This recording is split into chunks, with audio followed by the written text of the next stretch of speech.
Two, three. Hello, and welcome to our introduction to our film. Our group is covering one of Quentin Tarantino's biggest films, Pulp Fiction.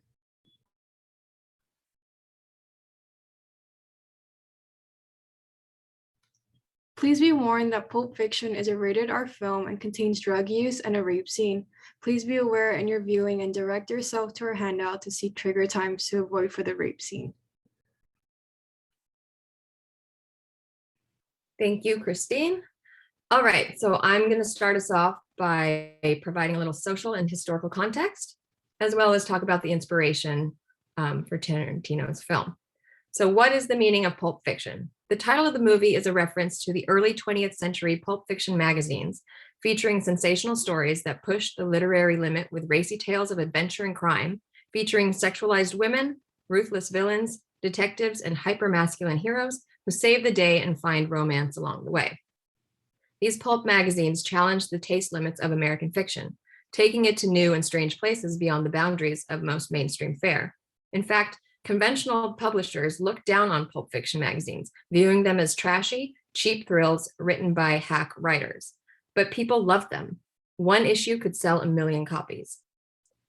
Tarantino's films are inspired by a variety of sources, all of which feature a world of masculine codes of violence and where the rituals and codes of criminals are observed to the utmost degree. Like many Tarantino films, it is also about men on a mission, lengthy, witty dialogue, and an explosion of pop culture references. Now, to go into the history. So filmmakers in the 1950s largely ignored racial inequality, but by the 1960s, 1970s, Hollywood saw an opportunity to profit off of current social issues.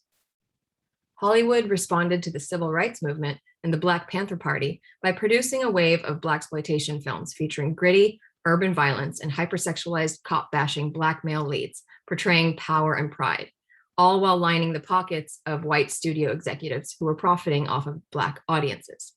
The Equal Rights Amendment caused a reactionary return to traditional gender roles in the 1980s, and films started to reflect this gender anxiety by releasing hypermasculine action films that both validated the patriarchy and portrayed women as passive love interests.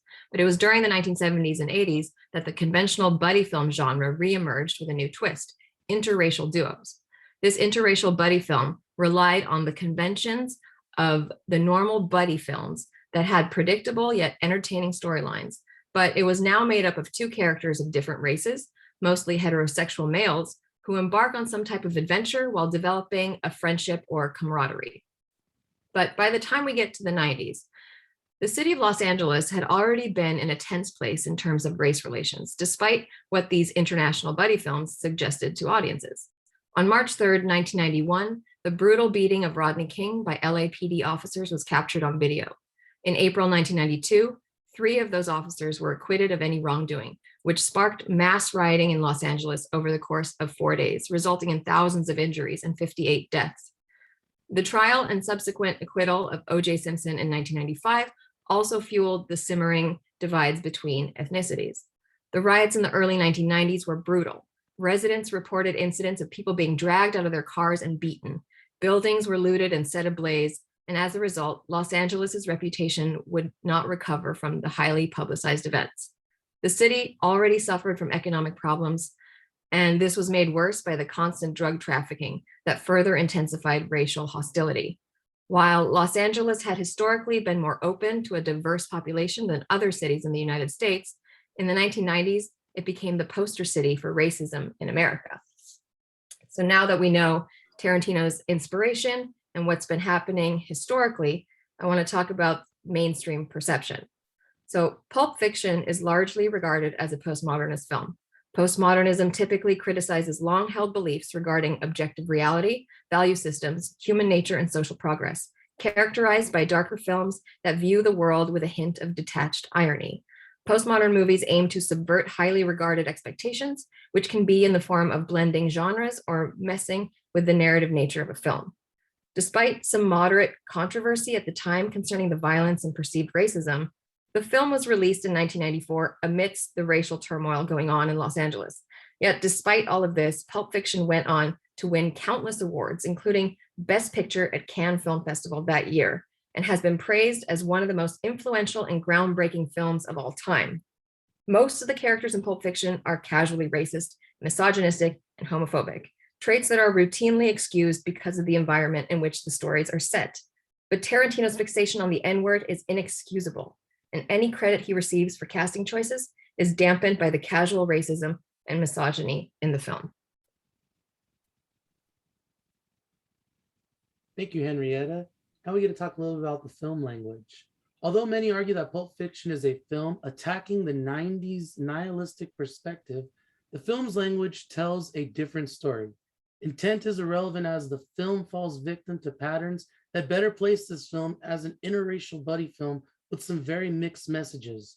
Coming from the pulp genre so often associated with science fiction, film, especially Pulp Fiction, exists as a buffet of symbolism and alternate meanings. Film is an art and is left to the interpretation of those who view it. Narrative design. What can be viewed as a lighthearted exchange actually establishes a sense of intelligence that Vincent has over Jules as he is educating him on new cultures, teaching Jules how to order a burger through Europe. He is in essence a white man teaching Black man about slang from around the world. Twinsies, when it comes to it, Tarantino is clearly aware of his film language, and he goes through great lengths to establish that both Jules and Vincent are equal.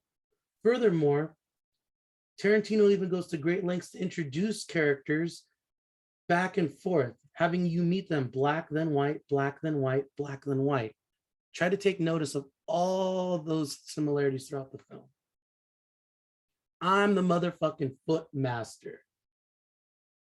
We all know Tarantino has a foot fetish, and it is probably only natural that his characters would share the same fetish. It also establishes the heterosexual normatism that permeates this film.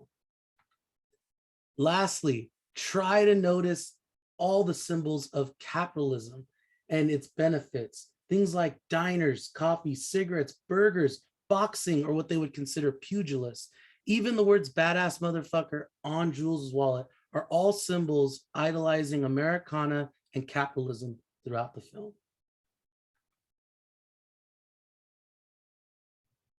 Thank you, David. The interracial buddy film consists of elements of emotional and personal and professional lives are intertwined. The bond must be heterosexual. The bond is more of a comradeship between two males with shared sacrifices and loyalty that exists beyond casual friendships. The relationship between two male characters is central to the plot. So according to Donaldson, the fulfillment goal of the interracial buddy film is so portray the capitalistic system as nourishing humanity and tolerance, insisting that America is a racially tolerant society where equality has been achieved. How does Pulp Fiction merely echo the genre's conventions but ultimately fail in its depiction, contributing further to the cycle of racist filmmaking? Through the use of film language explained, focusing on Jules and Vincent's relationship.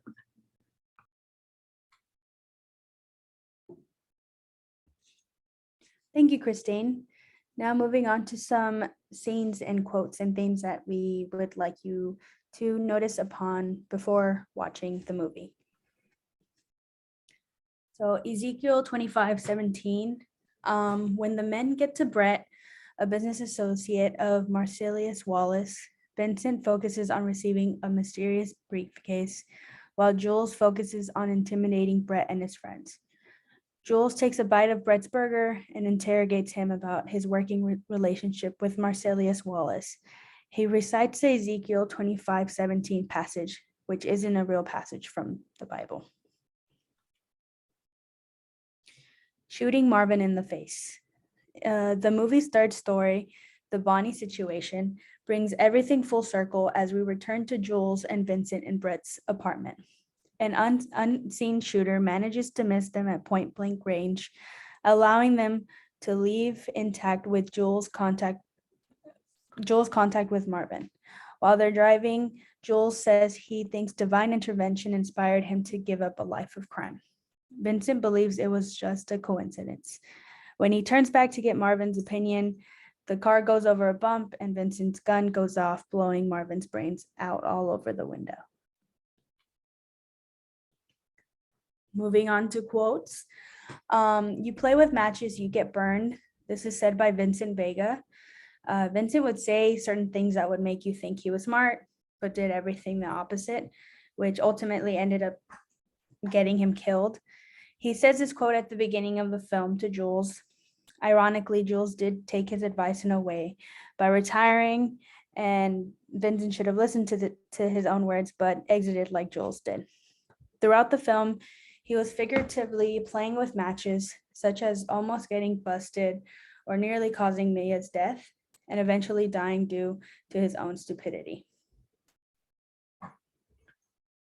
The next quote we want to focus on is said by Mia Wallace.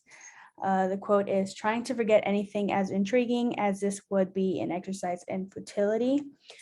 When looking at her, Mia Wallace had it all together and made.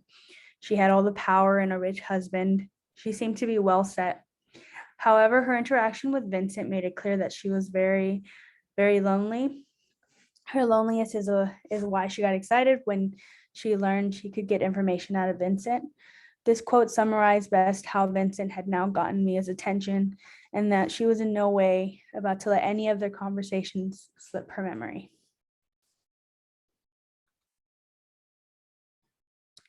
Moving on to some themes we want you to focus on. The theme of time. In Pulp Fiction, timing is everything. Tarantino intentionally shows the events of the film out of order. This is seen more noticeably starting in the beginning of the film with the final scene. Unfortunately, timing dooms many of the film's characters.